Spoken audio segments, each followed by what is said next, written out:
Hi everyone, I'm Ryan Poole from Utah Actors Association. I am in West Jordan today, about to get in to talk with Mr. Kelly DeHaan. Many of you may know Kelly from having worked with him before in the Utah theater scene, or perhaps have taken vocal lessons from him or been a student of his at West Jordan High School. Kelly is going to be the focus of our first ever UAA Spotlight.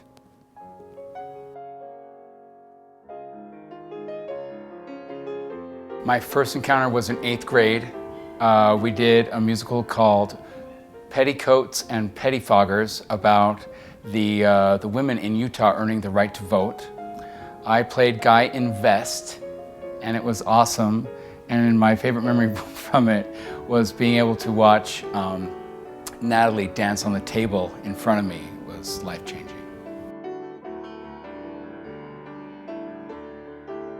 It happened gradually. I started playing the piano when I was about 8 or 7, but then I started falling in love with it when I realized I was no good at sports. And so everyone has to have something. And so about 13 years old, I realized I could play whatever.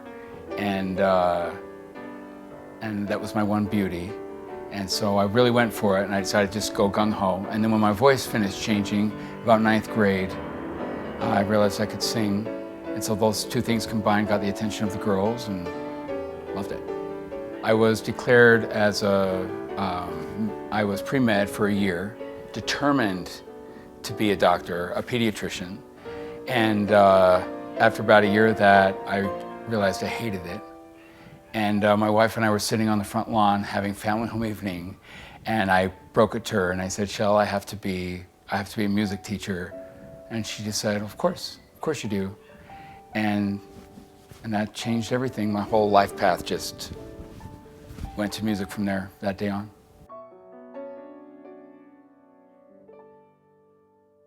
You can do so much more in helping others leave their mark and helping others reach their potential than just you reaching your potential as a performer. And I get so much more from, like right now I've got a couple of my previous students that are in Brigadoon at the Hale Center Theater. And so I get to watch them be exceptional. And to me, that's much more rewarding than me being exceptional. I'm also in Brigadoon, and I am exceptional in it, but it's much better to watch them hit the high notes and get the applause than myself.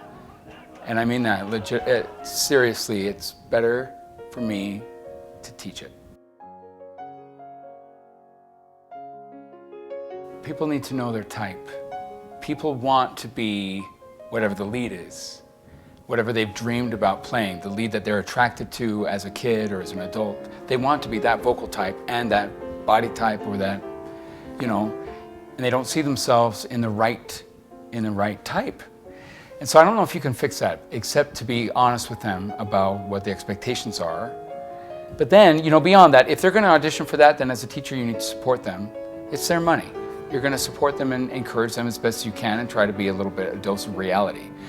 But I think anyone can sing almost anything if you can learn how to relax and learn how to, the mechanisms behind healthy singing. You see, especially in Salt Lake, you see a lot of unhealthy belts, a lot of really unhealthy musical theater style singing, where all they've been taught to do is to change the placement, but they haven't been taught how to place it so it's still attractive and still beautiful. And so that's something to help people, find a different type maybe for them. But healthy, long, beautiful singing is a dying art here, especially in musical theater. With being a singing coach, you're trying to teach all of the exact physicality, how it all works together, the different pharynxes and how they produce different sound, and you're talking about resonance, but you're also talking about musical theory and how to read the music and how to interpret all that stuff on the page. Being a vocal coach is different because you're gearing them more toward a role. You're looking at interpretation of phrase, how to interpret the song as a monologue. So the acting element comes much more into it than just, as a singing teacher.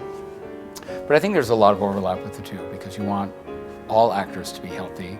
You want them all to learn how to read music. But if you can, teach them how to act through the music and how to use the music as a tactic, as an actor's tactic, then you've accomplished what you need to do as a coach.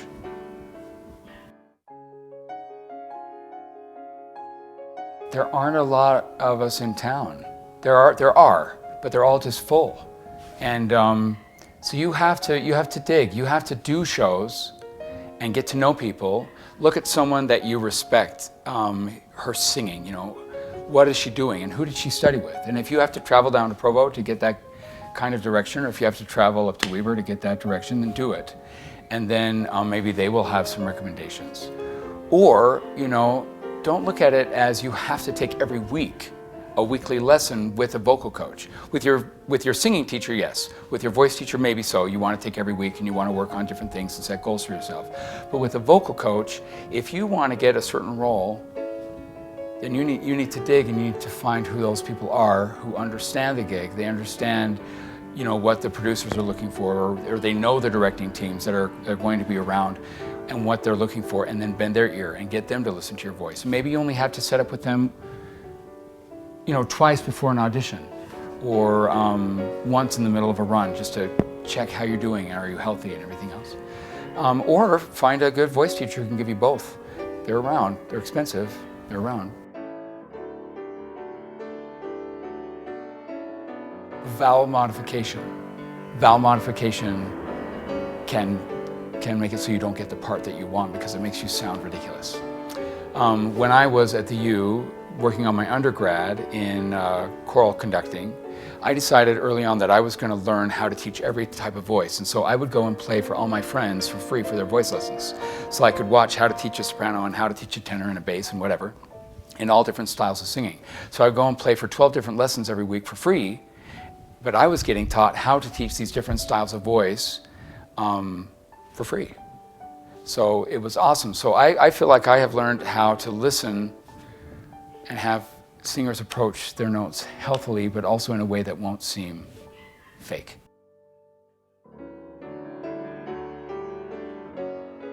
Honestly, it is in watching the person that you've worked with go through the process and cry in your lessons or whatever, and say that they can't, and then they realize that they can. Like just this morning, I worked with a guy that didn't believe he could mix, which is, you know, the passage between your falsetto and your chest voice. He didn't think he had it, but all I had to do was show him where it was, and all of a sudden he's like, I can do that? And all of a sudden his range is bigger, and just from a moment, and seeing those things happen, and knowing that they're gonna have those colors in their crayon box for the rest of their life, that's where it's at for me.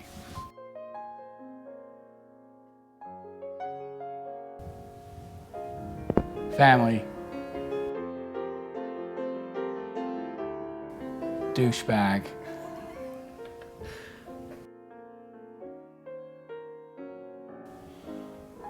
My wife.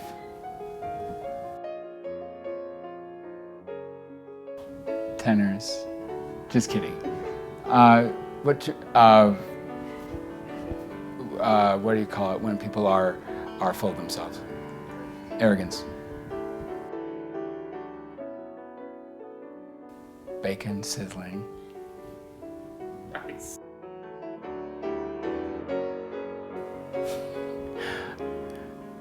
Vowel modification.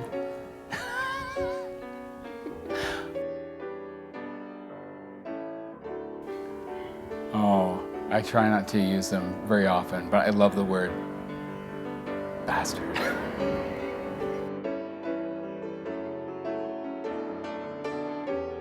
Weatherman. Yeah, I always want to be weatherman. Garbage man.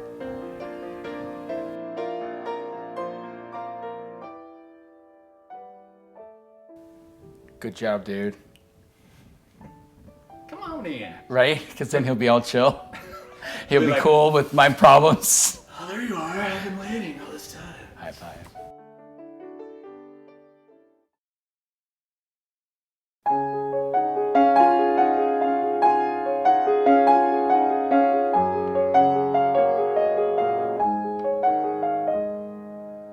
Why does a boy carve his name on a tree, or the firstborn inherit the throne?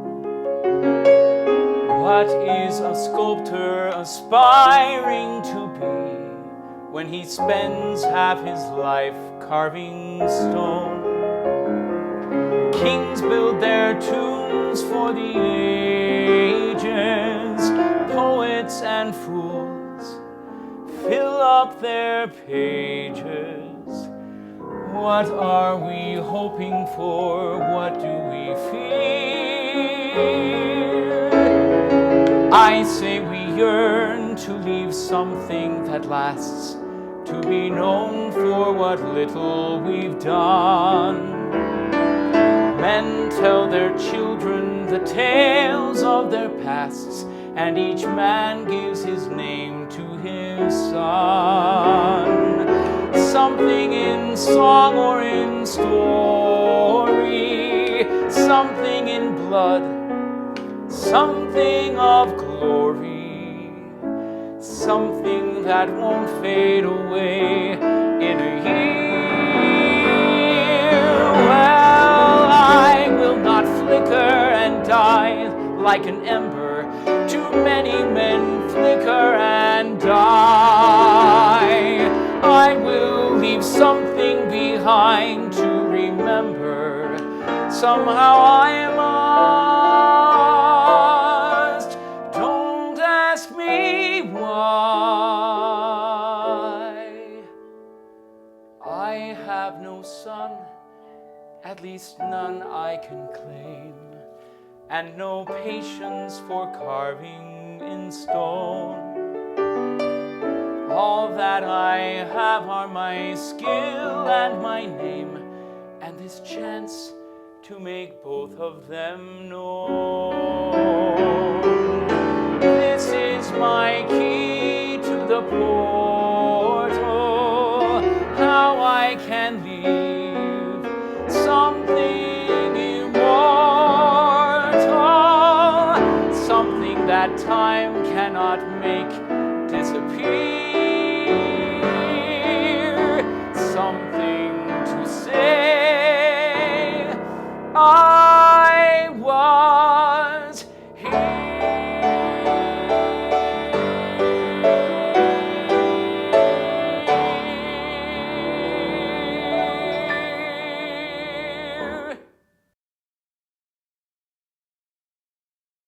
Isn't he amazing? Thank you, Kelly DeHaan, for participating with us and being the focus of our first ever UAA Spotlight.